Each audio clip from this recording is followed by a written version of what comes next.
I've studied 100 promotions across different industries, and here's what I found. The people who got promoted, it wasn't that they were harder working. It wasn't even that they were the smartest. One thing they had in common was that they displayed signals that most professionals overlook. In this video, we're going to go deep into what these signals are and how that reveals the unspoken habits that successful leaders have. The first signal is understanding the invisible threads of influence. Now, conventional career advice teaches you, well, you got to anticipate their needs and then see the bigger picture. Well, here's the thing. Influence isn't just purely about anticipation. Anticipation, you get their needs and you solve their problem. You're still in the now. You're still good at what you do at your current level. But the signals that I'm referring to is unconventional in that it really signals to others that you are ready to act and think at the next level of altitude. So here's what it means. The invisible threads of influence. Executives who step up, who become promoted, they see and they understand the shadow org chart. And this is where real influence happens in the organization, who really influences outcomes. And they build their threads of influence there. They understand this, they build their influence there, and they use their political capital to grow relationships. It really is shaping conversations through relationships, shaping the system through relationships. And this is important because a lot of people, they shy away from politics because it's become quite a dirty word. It's gotten a bad reputation. But when I talk about political capital, I'm referring to the skill, political skill. It's not dirty politics. It's really creating a fair exchange in understanding that shadow org chart. Now, managers spend a lot of time being influential in their silos, trying to become well-known in their silos. Executives utilize their political skill to have influence across the enterprise, and that is through the invisible threads of influence. The second signal for successful leaders is mastering the unspoken language. Now, conventional career advice always talks about you got to practice active listening because it's the unspoken language that's important. They also talk about body language. And have you ever noticed that conventional career advice talks all about the surface level tactics? When they say active listening, they say make sure you make eye contact, that you nod when you hear things, and you relay it back to them. It's so tactical. It's meaningless. It's surface level. What I'm talking about when I say master the unspoken language when it comes to listening, I'm referring to what I'm going to call meta listening. Meta, it's deeper, it's broad. And meta listening involves hearing the things that are said, yes, that's a given, but also hearing the things that are not said. The things that are not said, they could be implied. They could be suggested. They could be said without the use of spoken language. They could be understood as that's the energy of the room. They could be picked up on as in that is what that person is projecting to you, but in an unspoken way.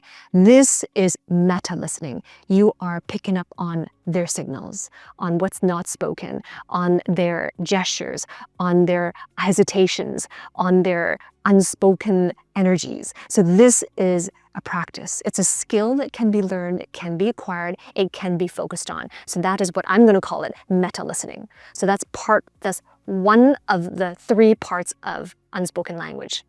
The second part of unspoken language has everything to do with emotional management. Conventional career advice talks about, well, you got to watch your body language. Make sure you don't cross your arms, make sure your shoulders are square, stand up, put your shoulders back. Like, again, that is meaningless. It's so tactical. It doesn't do anything. It's so surface level. Now, when I talk about being calm under pressure, it has nothing to do with those tactical things. It has everything to do with emotional contagion management. Because here's the thing, depending on how your nervous system is, and I really am referring to your biological, physiological nervous system, because if there's a part of you that has doubt, if there's a part of you that has anxiety means a future imagined danger, you're cautious over something that you're projecting that's going to happen in the future.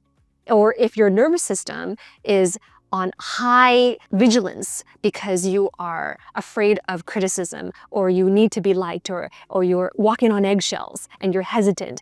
If there's any part of that, it's in your nervous system, and your nervous system is what creates the habit and those propensities that you may not even realize you have. Now, all of that creates an emotional milieu that is inside of you. Sometimes you feel it, you're conscious of it, sometimes you don't, but there's a milieu, there's an emotional milieu, and that gets projected outwards. And that's why I'm going to call it emotional contagion management, because what your nervous system projects, other people pick up on, because there are others, if it's not you, there are others who are well versed in meta listening. And as a result of that, sometimes the words you say aren't conveyed in the way you meant it to be said, or sometimes something you didn't say gets misinterpreted as something that you have said. Now, many of you have probably had this experience before, right? So this is where the second aspect of unspoken language is really important, that you really have mastery over understanding your internal milieu, understanding your own deeper psychology, and really understanding the things that may not be conscious to you, subconscious or unconscious to you as well. So that's the second part of unspoken language. And the third part of unspoken language has everything to do with understanding why people do the things that they do. What are the drivers behind it? Now, people aren't going to tell you this. And if you ask them, they're going to tell you what you want to hear. They're going to tell you what's politically correct. They're going to tell you what sounds intelligent or what sounds professional, but they're not going to really tell you what the drivers are. Most of the time, it's not because they want to lie to you, and it's not because they want to hide anything, but oftentimes it's because people really don't know their own drivers. People don't think about it. So this is part of unspoken language, because there is a driver behind every perception and every decision and every action. You too, you have drivers behind it. And this is the study of axiology.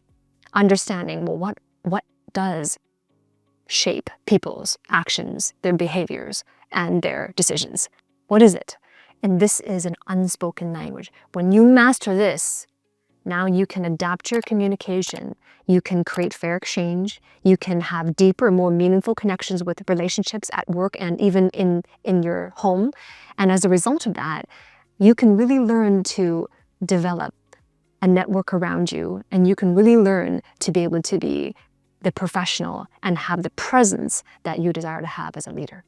Only when you've mastered the unspoken language, then it is time to master the spoken language. And this is all areas of communication. Now, this video is not about communication. I just wanted to say one thing about it.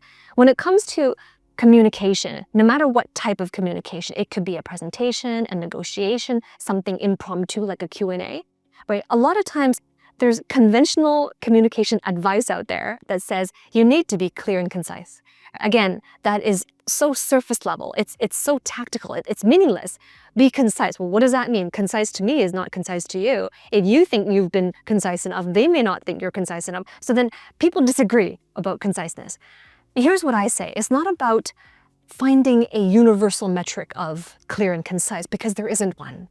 What it really is understanding how to compress your power into words. And this is being very intentional about your word choice, every syllable and what you mean behind what you say, right? Genuine executives, leaders who are successful at rising and getting bigger opportunities, they are masters of this. In other words, they're able to have minimum effective dose in their words. Powerful, packing a lot of power into minimum words, minimum effective dose. This is a nice segue into the third signal of successful leaders. And the third signal is this: it's applied silence. Now, the conventional career advice, that advice tells you, well, step back and let others shine, right? You've heard that before. Now, that once again, it's very surface level, it's very tactical, it's meaningless. Well, if I let others shine, there's a fear that they're going to take credit for it. And then if I shine, then, well, where's the balance? So then beware of conventional career advice. Sometimes it really doesn't serve, and it really creates more confusion than clarity. So what I'm teaching here in terms of applied silence is understanding strategic constraint. Because leaders know that timing is really important. And it's not about holding back because I don't know the answer to something, or hesitating because I want to say it perfectly, but knowing that sometimes if we hold back when we rescue, then we can have more influence, because timing says a lot about your understanding of when to speak and when to show that strategic constraint. And understand that when you show constraint, it's not from the standpoint of, I'm just going to listen to what everybody says, And then I'm going to wait for the right moment and I'm going to say it at the right time because I'm not sure whether or not what I'm going to say, what I'm saying is holding value, or whether or not what I'm saying has been thought thoroughly enough and is going to be spoken clearly enough. It's not about that. It's about, I know very clearly my idea and I've thought it thoroughly. I have a very deep insight and I believe in its value. I'm convicted on it. But I understand that if I said this now, it wouldn't have as much effect or as much influence or power as it would if I said it then. That is strategic constraint. It's knowing the context of your situation or moment by moment very clearly. It's also understanding everything I mentioned before in terms of those signals, the unspoken language, the threads of influence. All of this funnels into the third signal, which is applied silence. So the takeaway there is that every word you speak as an executive is going to cost political capital. And those leaders that rise, they invest their words like currency and they do not expend it recklessly. So this is a nice segue into the next signal, the fourth signal of rising leaders, and it is cultivating a growth ecosystem. Now, the conventional advice around that is to mentor others and accept feedback. I mean, you've probably heard that before. And once again, it's very surface level. You know, mentor others, okay, do I teach them everything I know? Does that mean that I have to get a team of direct reports? Does it mean that I just mentor someone on the side? Does it mean I just answer someone questions? It's very tactical. What I'm teaching here is that you gotta understand in business environments, in your organization, it really is about sponsorship. And sponsorship is simply being able to help others rise up by putting your political capital behind them. Because at one point, as the organization grows, and if you desire to grow as a leader with the organization, it would be important for you not just to delegate tasks one by one, but for you to be able to delegate success. And that requires sponsorship, putting your political capital behind chosen individuals. Now, accepting feedback is great as well for this aspect, for this signal. Accepting feedback is great, but it's not only accepting feedback for your own growth, but it's accepting feedback so that you can model adaptability and you can show how you can evolve and to be able to act and think at your next level. Now, the other thing that I say about feedback is that it's not about waiting for feedback from other people or asking for feedback. At the senior executive level, it's not about asking for feedback. It is about being able to give yourself feedback because you have that self-awareness and you are constantly reflecting on really exactly how you are doing and where you need to put your efforts and your focus and what progress are you making. So you're self-aware, you can give yourself balanced feedback in a way that is going to serve yourself, your own growth, and the growth of the people that you sponsor, as well as the growth of the teams and the organization that you manage. And as you are creating this growth ecosystem, it would be wise to also create a psychological temperance for risk. Because as you grow, as your team and your organization grows, sometimes bets will fail, sometimes bets will win, sometimes there are growth, sometimes there are setbacks, and you really need to have a temperance to handle anything that comes your way. So developing a temperance means that you have emotional mastery. It goes back to the signal I mentioned earlier, handling your emotional contagion. It comes back to having self-awareness. It also comes back to understanding the effect you have on others in your nervous system and how that projects outwards. In summary, these three things are part of the growth ecosystem. Number one is sponsorship by political capital. Number two is feedback to model adaptability. And number three is to create the temperance for risk. Because remember, executives aren't measured by how much they achieve alone and by themselves. They are observed for how the capability grows around them. If you're in the promotional cycle right now and there is a goal that you have in your career, in your professional development, that you truly are aligned with getting to your next level, and you feel you are ready, but you want others to see you as ready, then I invite you to work with me. Below this video, there is a link to talk to one of my trusted career advisors.